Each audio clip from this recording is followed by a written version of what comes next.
Hey, good morning. I'm Jim Hanna. I'm with Joe Hanna with Hanna Brothers Catering. Thanks for joining the podcast today. The topic du jour is safety and hygiene, ensuring health standards on a set, and we're going to talk a little bit about sustainability here as well. So thanks for joining us. So talking a little bit about safety and hygiene, because we're out in the elements, typically on a film set, we have to be particularly aware and cognizant of keeping our food, the integrity intact. That means keeping our refrigerators at the proper temperatures, keeping our freezers at the proper temperatures, handling food during the prep phases in such a way that, we maintain integrity and temperatures, and then temping out food when it's on buffet lines. All those things are paramount in that we certainly don't want to get anybody sick. And as professionals, we have to handle the food the right way. So as we've worked on trucks for many years, you've worked on trucks for many years, talk a little bit about, Joe, about navigating that, some of the challenges involved with working on a mobile kitchen, and what we do to make sure the food is handled properly and in a safe manner. Yeah, great points. From a sanitation standpoint, we make sure that all of our team are both serve-safe manager and serve-safe food handlers trained. Safety in food is all about time and temperature.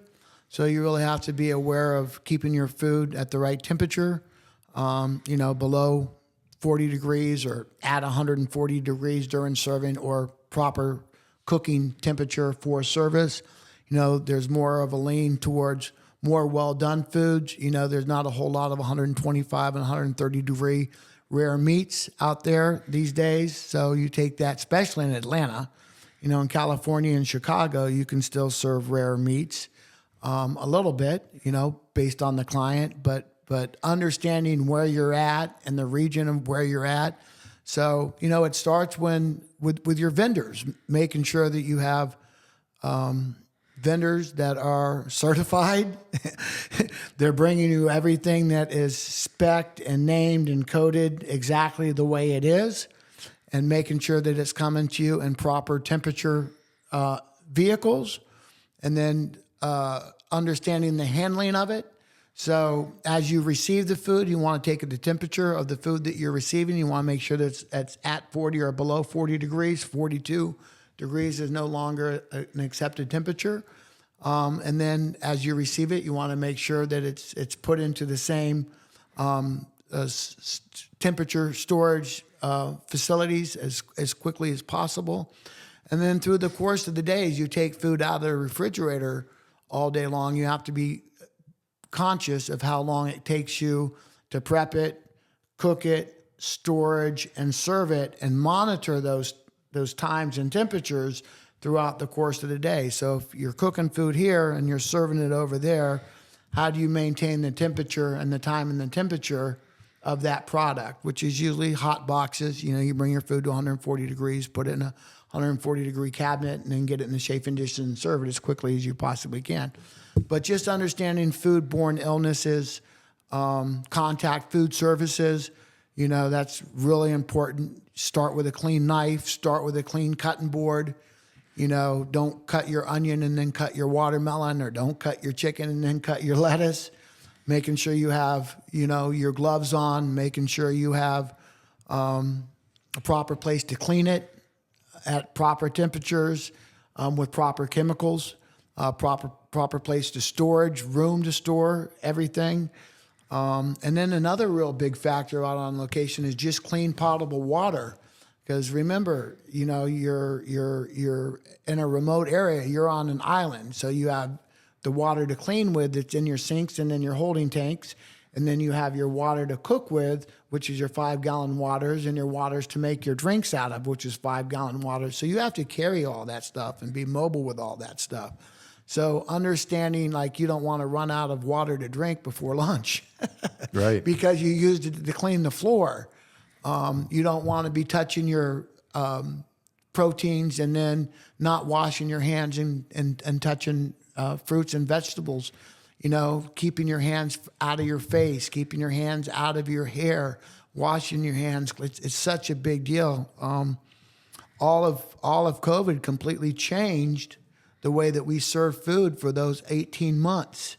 And now you're coming out of COVID, going back into a double-sided self-serve buffet. And now everybody's looking, at your hands and your face and the way you handle your food and your cleanliness and your appearance is so impactful. And understanding that you are under a microscope and a lens when you're out there on location cooking for people. I've seen people do it the wrong way. I've seen production shut down from people doing it the wrong way.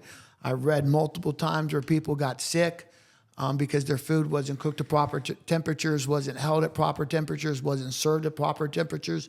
So maintaining and understanding the time and temperatures for food safety and having the personnel that understands the protocols for time and temperatures at food safety is a must-have. Days. And I think we do a couple things to differentiate ourselves and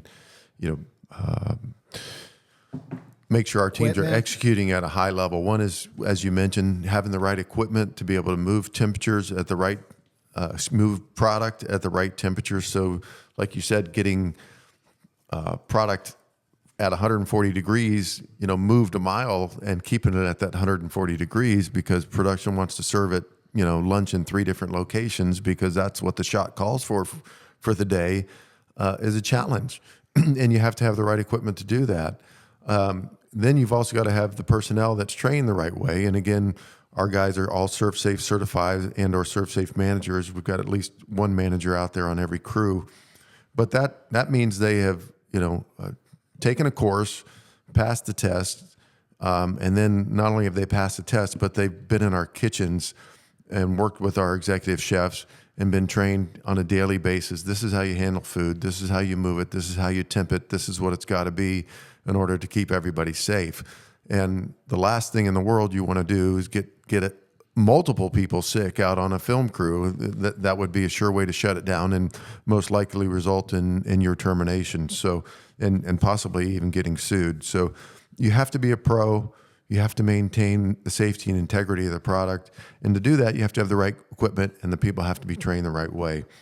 Let's just talk for a minute about what happens after lunch, right? So we get through lunch, we've served it, we have leftovers. What do we do at Hanna Brothers with our leftovers typically? Well, that's a very good question. Typically with our leftovers, we will cool them down, get them under 40 degrees, and then some of the product you can turn into soup, some of the product you can turn into salads, some of the product you can turn into something else. But we don't waste. We have a couple ministries that we serve with byproducts that we donate to. We have a Better Way, which comes by every other day to the shop. One of the advantages of having the shop is we actually have a brick and mortar where we get to train our teams and make sure that we develop proper food method for time and temperatures and food handling and creating good work habits before we send our teams out into the field to be motion picture caterers. But we have another lady that's just wonderful. She comes by and does the pickup for a battered woman shelter. So we don't waste anything in what we do. We're real conscious of being mindful that there's hungry people out there. Yeah, in addition to trying to minimize any waste product, one of the buzzwords that's out there right now, is the climate and protecting the earth. And there's some things that we do related to that as well. So when anytime I'm talking to a production manager and we're talking through the deal points, one of the things I always ask him about is, is it important to production that we use biodegradable, compostable products? And depending on their answer, we always try to steer them to that. Sometimes the budget won't allow because there is an incremental cost when you do that. But that's definitely something we try to do. And when you do that, there's sort of different levels of how earth friendly do you want to be. There's, probably the lowest tier is buying products that do decompose quickly. And then, you can go into recyclables, which is a kind of a whole different level where the crew has to sort their waste after the end of each meal into like 3 different piles. And then some productions will actually have like a green team that will help you sort that. And then they'll take the waste and they'll either recycle it or send it to, a dump. So productions are different with regard to that. We put the option out there. We have to kind of adjust what we do based on what the expectation is and what the budget will allow.